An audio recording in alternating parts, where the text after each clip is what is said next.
ini apalah daya. 3/4 tahun sudah usia. Kini berbaring, tidak berdaya, hanya bisa berbicara. Tidak apa-apa Bunda, tapi selalu perhatikan juga loh Bunda. Ya, kepada generasi muda, Iya. saya berharap agar tetap dipelihara dan dijaga seni dan budaya Palembang. Jadi lestarikan seni budaya Palembang, jangan sampai punah. Itu harapan saya. Apalagi nanti setelah saya tiada.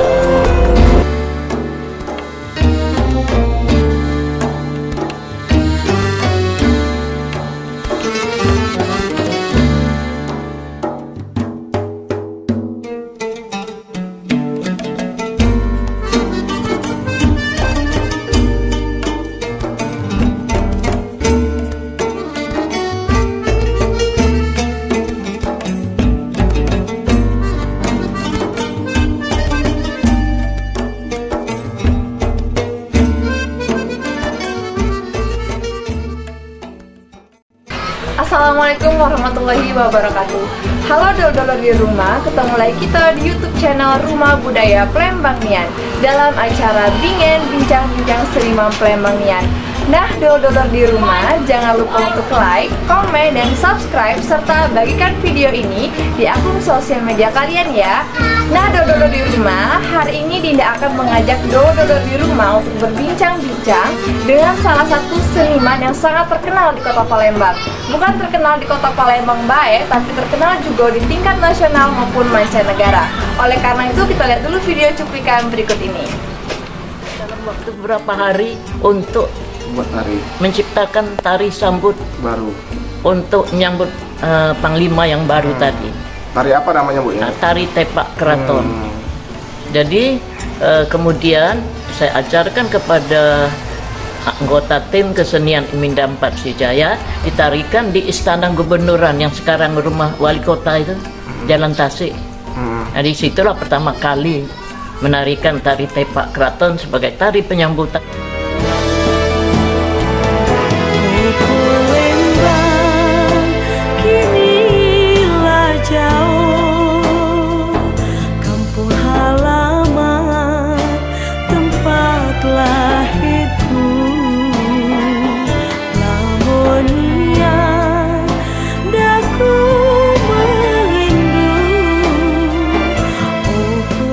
Bagi anak-anak muda sekarang yang sering menyanyikan lagu rap, itu sebenarnya bukan lagu baru.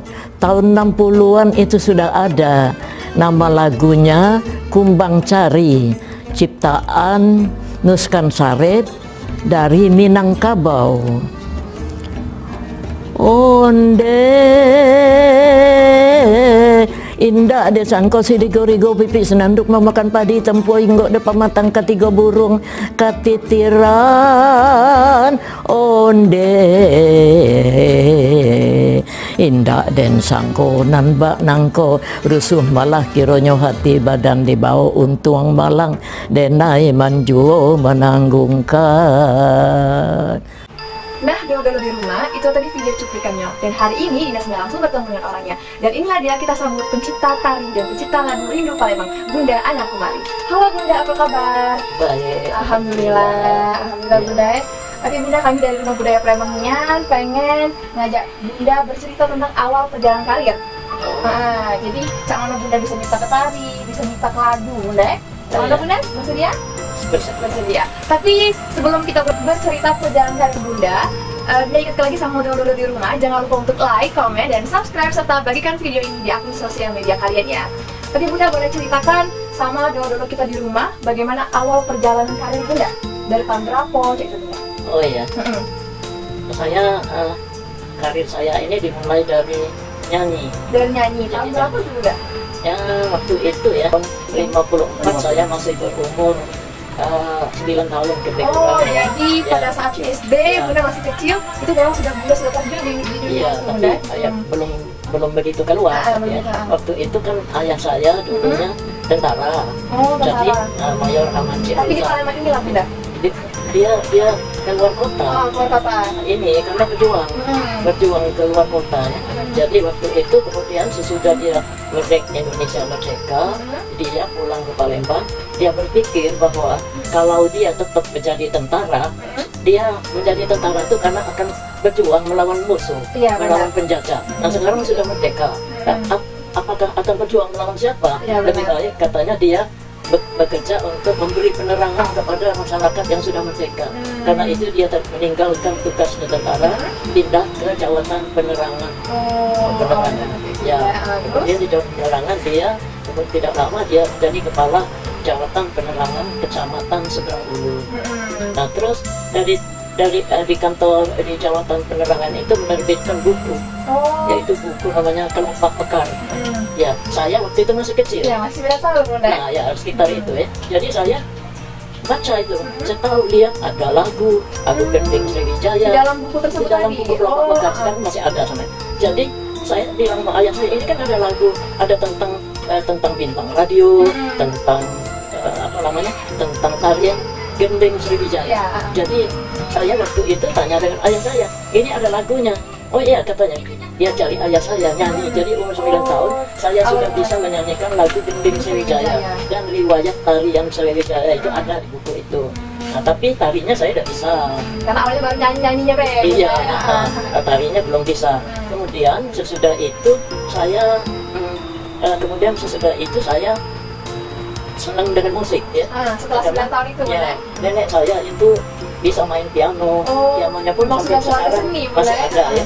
Piano yang lama itu yang dari buatan Belanda, yang besar itu, tahun 18 sekian itu. Nah saya belajar nyanyi dengan tadi. Iya, jadi nenek saya suka main piano, tapi ayah saya suka main gitar. Nah saya belajar nyanyi. Kemudian saya diajarkan oleh nenek saya sebuah lagu. Lagu apa itu, Bunda? Nah itu akhirnya yang dibuat Tari Tepak Keraton. Oh, dari Tepak Keraton. Iya, nama lagunya Enam Saudara. Oh, lagu Enam Saudara. Ya kemudian Bunda bisa tak nyanyi sedikit lagu Enam Saudara itu, liriknya, Ben? Oh ya, boleh. Jadi lagu Enam Saudara itu yang saya buat akhirnya pada tahun 66 saya ciptakan tarian Tepak Keraton dengan mengambil lagu itu, lagu Enam Saudara ya. Kemudian itu kalau tari Gending Sriwijaya menceritakan tentang kebesaran kerajaan Sriwijaya abad ke-7 Masehi. Tapi tarian yang saya ciptakan pada tahun 66 itu menceritakan tentang Kesultanan Palembang Darussalam. Jadi ya lagunya NN, jadi bukan ciptaan saya, syairnya ciptaan saya. Jadi mau dinyanyikan dikit. Boleh, Bunda. Tapi suaranya sudah tidak mengizinkan lagi. Ya. Ratu Sinuhun, Ratu nan agung, permaisuri deing kenaya, menciptakan undang-undang negeri simbol cahaya. Jadi lagu itu menceritakan tentang Sultanan Palembang Darussalam. Dan lagu itu, tarian yang saya ciptakan itu ada silatnya. Jadi tidak ada tarian yang lain yang punya pakai silat. Itu ada pencak silat, karena ada nyanyiannya kembang dadar pendekar putri lemah gemulai menari untuk menyambut pahlawan negeri. Nah jadi tari waktu itu ya, sesudah beberapa tahun kemudian saya ke Jakarta. Berarti itu tari pertama yang Bunda ciptakan, Bunda ya? Enggak, udah banyak ciptaan saya, udah banyak. Tapi waktu itu tahun 61-62 saya di Jakarta penari Istana Presiden. Presiden Soekarno. Jadi tari di Istana Presiden ini dia, Iya, tapi bukan tarian Sumatera Selatan, tarinya tari Bali. Oh, tari Bali. Tari Bali, ya. Waktu itu ya. Bunda umur berapa itu tari di Istana Presiden itu? Oh, itu sudah tahun 61-62. Berarti Bunda masih SMA kali, Bunda? Belum. Oh, belum SMA. Wah, itu SMP. Masih SMP, Bunda sudah ke Jakarta, sudah nari tari Bali di Istana Presiden. Presiden. Kita terpilih sebagai penari istana, tapi tari-tarinya tari Bali. Misalnya tari kecak, tari pendek gitu ya. Nah, kalau tari Bali, tari kecak itu waktu penarinya itu tidak ada iringan musik. waktu keluar hanya ada iringan musik. Jadi kita menari harus bisa nyanyi. Jadi selain kita bisa nari, bisa nyanyi juga. Iya, jadi menari sambil menyanyi. Iya. Nah, ale awa elo elo. Keren ya Bunda, masih ingat ya Bunda ya. Cak cak cak cak cak cak cak cak. Berapa lama Bunda di Jakarta? Ya, saya tuh 2 tahun lah. 2 tahun Bunda ya. Nah, sudah. Terus? Kemudian saya pulang ke Palembang. Lagi. Kemudian saya belajar tari gendeng Sriwijaya itu baru tahun 1963. Karena tim kesenian Sumatera Selatan akan pergi Ganevo itu. Oh. Jadi saya salah satu utusan dari Sumatera Selatan tadi. Selatan, ya. Nah, kemudian mengenai tari tepak, kemudian saya kan mengenai tari tepak keraton. Waktu itu saya di Palembang diangkat jadi pimpinan tim kesenian Emindam 4 Sriwijaya. Emindam itu induk administrasi Kodam 4 Sriwijaya. Nah, waktu itu akan datang tahun 65 tari gendeng Sriwijaya dibekukan oleh gubernur. Bahwa karena tari gendeng Sriwijaya itu pencipta lagunya PKI, Nongsi AR namanya. Pencipta lagunya itu Dahlan, tapi pencipta syairnya Nongsi AR, PKI, ketua PKI Sumatera Selatan. Nah, karena itu tari itu dibekukan, namun tidak ada tamu agung yang datang, ya. Tidak ada sampai tahun 66 ada tamu agung yang akan datang, yaitu Panglima. Panglima Kodam 4 Sriwijaya menggantikan Panglima yang lama. Jadi itu akan disambut dengan tari adat. Jadi Komandan Emindam 4 Sriwijaya, Makmun Rasyid, namanya Hubert Sumak Rasyid, dipanggil oleh Kodam, buatkan tarian baru untuk menyambut tamu tadi. Panglima Kodam 4, Brigadir Jenderal Ishak Juwarsa. Nah, itu yang bakal datang ke Palembang. Jadi Komandan Emindam 4 Sriwijaya manggil saya sebagai pimpinan kesenian, yaitu kesenian yang saya pimpin itu tari, penari, pencak silat, penyanyi dan musik. Itu yang saya dipanggil, diperintahkan menciptakan tari baru dalam waktu yang sangat singkat. Ya, kita sebagai bawahannya, apa yang diperintahkan itu harus saya patuhi. Alhamdulillah, Allah telah memberikan inspirasi bagi saya, berikan ilham bagi saya untuk menciptakan tari tepak keraton yang bernapaskan zaman Kesultanan Palembang Darussalam. Itulah diantara nyanyinya tadi kan. Iya, nyanyi tadi. Tadi diantaranya kan tentang Ratu Semuhun itu kan ratunya di Palembang. Ya, lebih dari Kartini yang menciptakan undang-undang Sumber Cahaya. Nah, disitulah pas itu digelarkan tari tepak keraton. Nah, sudah saya ciptakan tarinya, kan harus ciptakan lagunya. Tidak ada waktu. Jadi saya tidak punya waktu untuk menciptakan lagu. Karena itu saya yang pernah diajarkan nenek saya tadi, saya tanya dengan nenek apa nama judulnya. Kata nenek, 6 saudara. Oh, tanpa saya, kenapa tidak 7 saudara? Saya bilang gitu ya. Oh enggak, itu memang 6 saudara, kata nenek saya. Nah, lalu di waktu itu ada, sebelum itu kan ada, zaman dulu ada tari tanggai. Nah, itu bukan ciptaan saya. Tari tanggai itu sudah ada sebelum saya bisa menari. Tari tanggai itu tiap daerah hampir punya, ya. Misalnya daerah Palembang, lagunya adalah Nasib Sarawak, tari tanggai Palembang. Jadi tiap daerah itu punya lagu. Tapi sekarang tari tanggai memakai lagu yang saya ciptakan itu. Jadi orang bilang itu tari tanggai ciptaan kamu. Bukan, saya bilang. Saya lagi kecil sudah belajar tari tanggai. Ada gurunya, saya bilang. Nah, jadi pada tahun 66 tadi mulailah tari tepak keraton untuk nyambut tamu agung sampai ke Jakarta. Jadi tim kesenian itu, tim kesenian Sumatera Selatan diminta nari di Hotel Indonesia.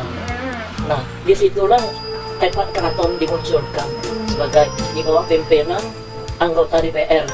Nah, kemudian teruslah, kalau belum ada tari gendeng Sriwijaya, belum masih dibekukan, jadi kalau nyambut tamu tetap tari tepak keraton, tetap tari tepak keraton.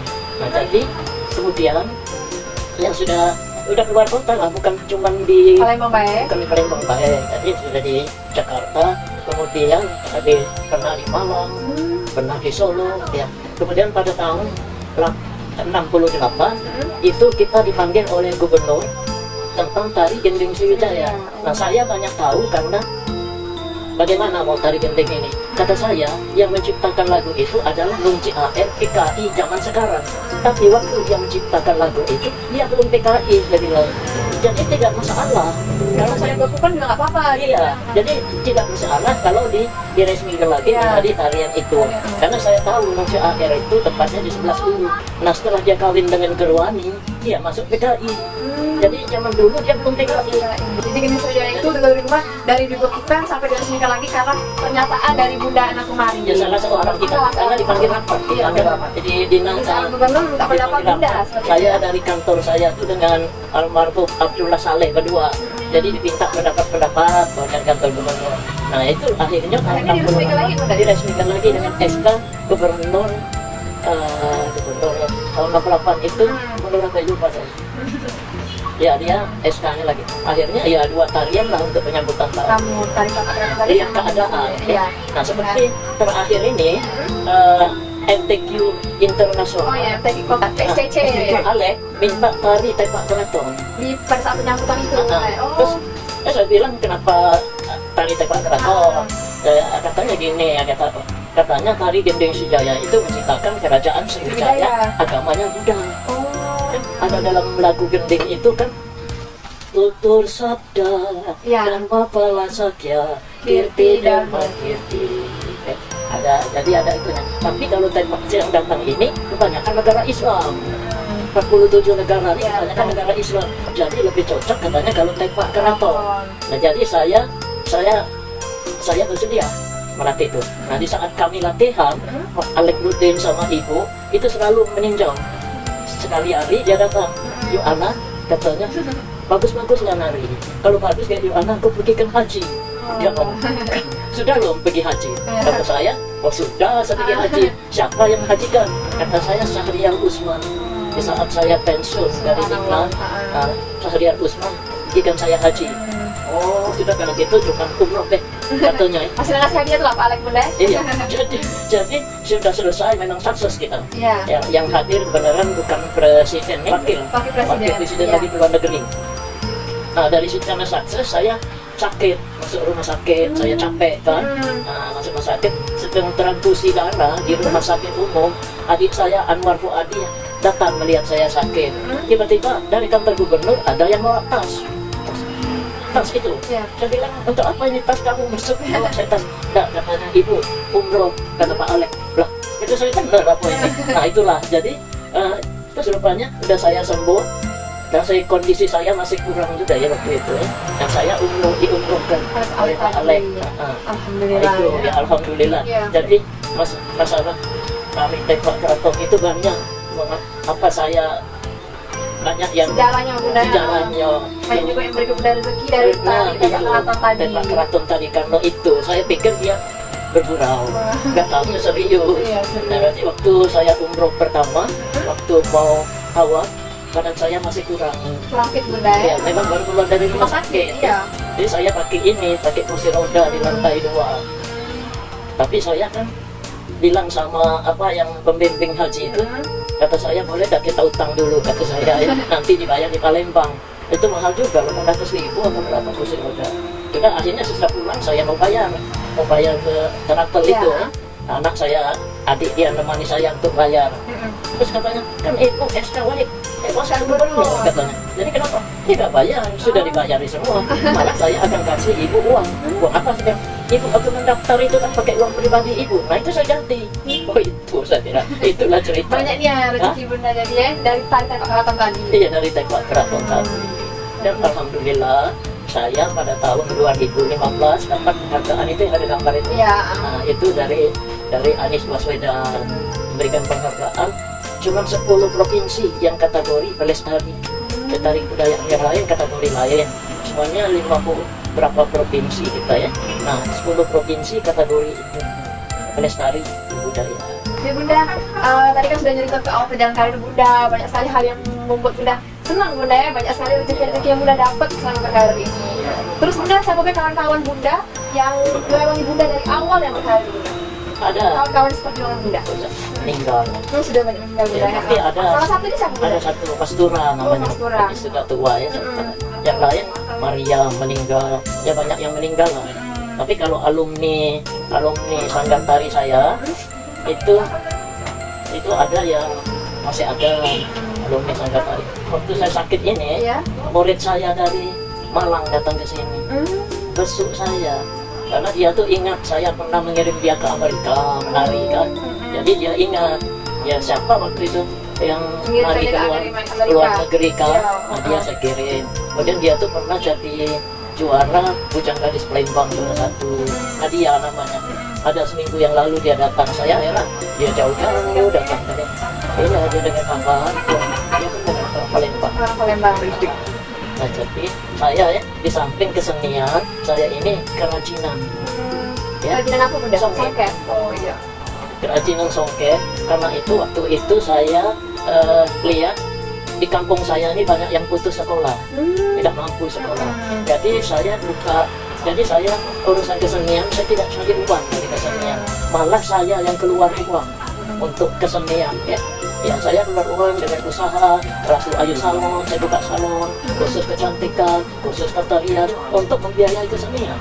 Jadi bukan saya mencari uang dari kesenian juga. Ya, jadi waktu itu saya adakan pelajaran tenun songket bagi anak-anak yang putus sekolah, yang orang tua juga boleh, sebanyak 50 orang, tidak bayaran, saya malah kasih makan, saya kasih transport. Nah, rupanya apa yang saya lakukan itu, Departemen Perindustrian tahu bahwa saya menyelenggarakan kursus. Dia datang, tidak tahunya, rupanya dikirimnya berita itu ke Jakarta. Perindustrian Jakarta. Nah, akhirnya saya dapat upakati presiden. Itu yang saya dapat upakati presiden. Saya kan kaget tiba-tiba datang surat bahwa saya dipanggil ke istana untuk menerima upakati dari Presiden Soeharto. Ya. Nah, karena itulah, jadi waktu itu saya pernah kecewa misalnya ya, karena saya kecewa. Nah, jadi saya tidak mau lagi kecewa, karena itu saya tidak minta bantuan kemanapun. Alhamdulillah, setelah saya dapat upakati itu, banyak kementerian-kementerian yang langsung meminta Bunda. Ya, misalnya dari Kementerian Pariwisata, KAP, itu minta saya pergi ke Jepang. Waktu Asian Games di Jepang, di Hiroshima. Nah, itu ada di itu ada majalah Jepang. Yang di situ majalah Jepang. Jadi saya 2 orang utusan Indonesia, saya dari kota Batam, satunya dari Bali. Jadi satu dari Songket, Bali itu patung wakil Indonesia ke Jepang. Konnichiwa Asian Fair nama acaranya. Waktu itu berlangsungnya Asian Games di Hiroshima. Nah, kemudian ada dari departemen apalagi ya, minta juga saya ke Amerika. Itu 2 kali ke Amerika, sekalinya bawa kesenian, sekalinya pameran songket di California, California Kids Show. Nah, itu waktu di Jepang, waktu di Jepang ya, waktu itu perpisahan, tiap negara tuh ada malam kesenian, tiap negara itu mengeluarkan nyanyian, peserta nyanyian negaranya. Tapi saya pengen lain dan baik. Saya bukan nyanyi lagu negara saya, nyanyi lagu Jepang. Saya nyanyi lagu Jepang. Amuna pure nagami wa nagachode. Macam kalau Bunda nih. Nah, itulah akhirnya saya nyanyikan itu. Jadi saya kaget. Nah, itulah datang inspirasi dari Allah. Saya ciptakan lagu Rindu Palembang. Oh, itu jadi awal mula lagu Rindu Palembang diciptakan. Nah, lagu Palembang ada di YouTube kan? Iya, Rindu Palembang. Nah, lagu Palembang itu saya ciptakan dalam waktu singkat ya. Saat itulah Bunda. Itulah saya di situlah saya langsung kenal di platformnya ya. Jadi ingat jadi. Nah, maksudnya lagu Rindu Palembang agar orang Indonesia yang berada di luar negeri pulang ke Palembang. Ada tujuannya kita kan. Nah, itu. Bunda bisa nyanyi sedikit lagu Rindu Palembang? Dikit aja Bunda. Iya, dikit aja. Nambah musik megah menjulang di tengah sunyi, menyentuh hati insan perantau nabalik lagi. Jadi itu tadi lirik lagu Rindu Palembang yang Bunda ciptakan pada saat Bunda di Jepang, ya Bunda ya? Ya Bunda, jadi sudah banyak kan karir Bunda ini sudah sampai di Jepang, Bunda ya, sudah sampai di luar, Bunda ya. Jadi Bunda banyak mendapatkan penghargaan Bunda ya.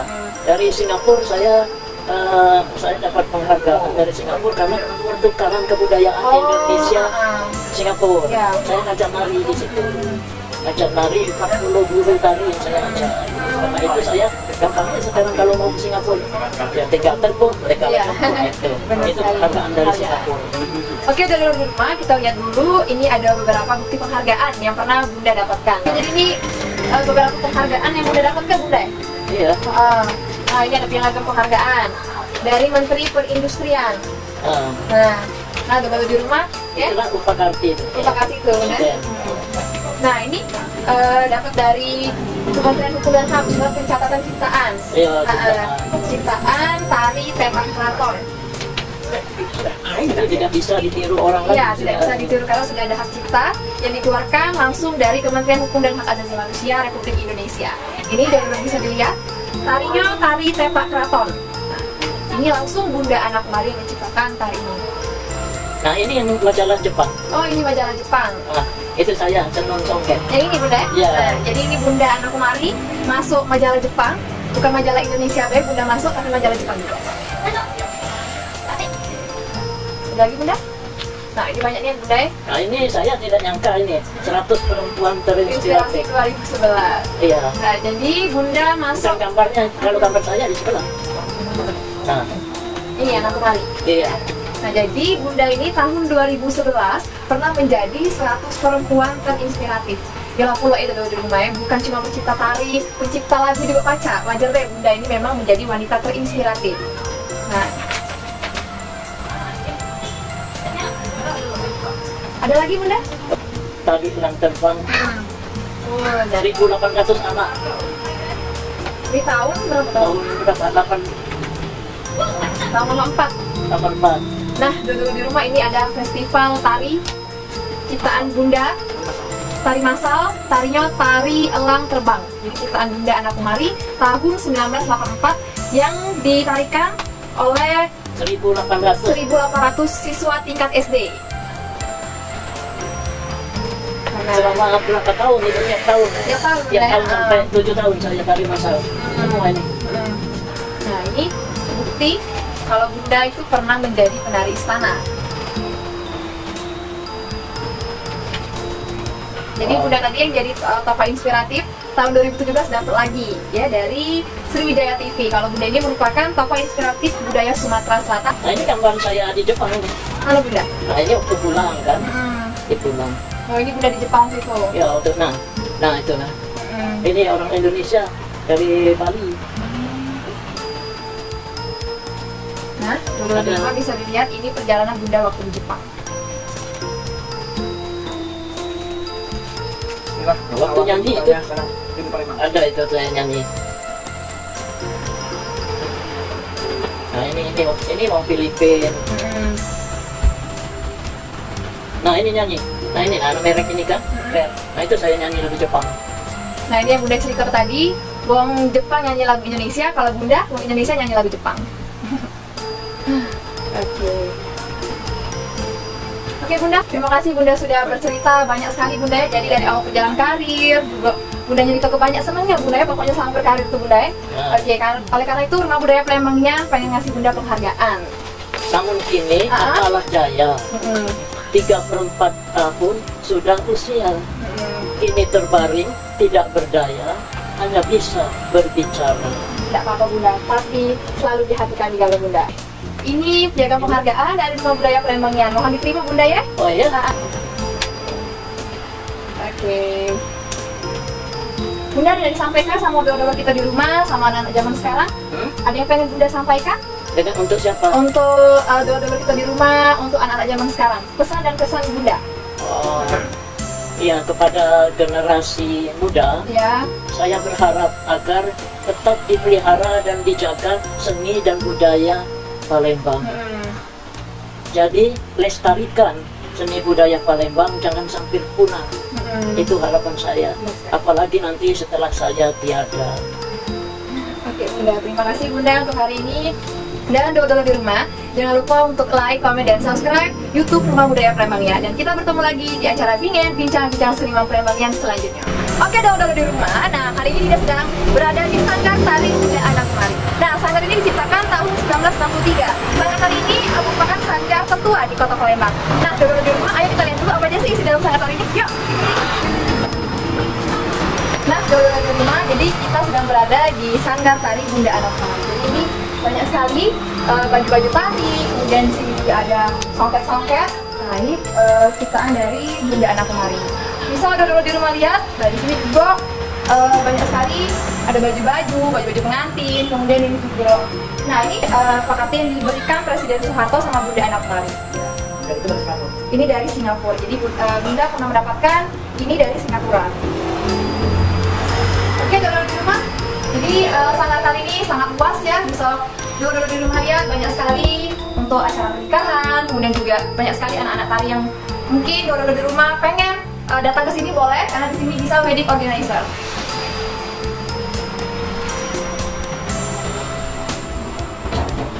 Oke, dodol di rumah. Jadi Sanggar Bunda Anak Kemari ini masih dibuka luas untuk masyarakat. Jadi buat dodol di rumah yang pengen tari di sini, pengen anak-anaknya belajar tari di sini, bisa di Jalan KH Azhari 14 Gunung Kota Palembang. Kita tunggu ya di Sanggar Bunda Anak Kemari.